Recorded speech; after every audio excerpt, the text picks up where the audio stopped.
लोगोफोर माबोरै दं खुलुमबाय आंनि मुङा मुसे सोमेश्वर नार्जारी नोंथांमोना नायगासिनो दं बड' टाइगार ब्लग यूट्यूब चैनल स नोंथांमोननि थाखाय आं दिनै मोनसे भिडिअ मीन्स खन्थाइ एडिट खालामनानै लाबोलायबाय बे खन्थाइखौ लिरदों चिरां डिस्ट्रिक्टनि आदा राजेश कुमार बसुमतारिया स नोंथाङा जुदि आंनि चेनेलाव गोदानब्ला स चेनेलखौ साबस्क्राइब खालाम लोगोसे खाथियाव थानाय बेल आइकनखौबो थुनानै हो आरो जुदि इन्टारेस्टेड बा लाइक खालाम कमेन्ट खालाम शेयार खालाम गोजोननाय थागोन खुलुमबाय।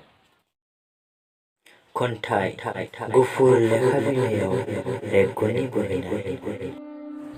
गोरबोआव हाजासे मिजिं लानानै आं दिनै बे फैलाव बुहुम बिखायाव जोनोम लादोंमोन रजे, नाथाय नोंनि गोसोखौ आं हमदांनो हायाखै। सानस'नो हायै आंनि गोसोआ अब्लाबो मानोदि नोंखौल' जिउनि रजे हास्थायदों।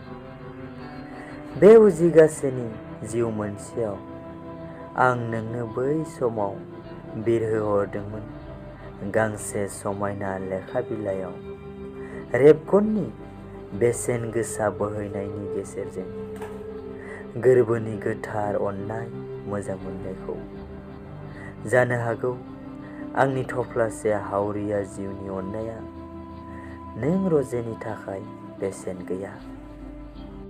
दिनै जानांदों आंहा अननायनि बिबायारि नों रजेनि मेगननि नोजोराव। नोंजों सेरावनो थानो समाया आं, अब्लाबो नोंखौ नेनानै थाबाय थागोन आं बै समाव। रजे, आं नोंखौ हास्थायनायाव नंखाय नङामोन। आं गोसो गोरबो होसोमनानैसो मोजां मोनदोंमोन।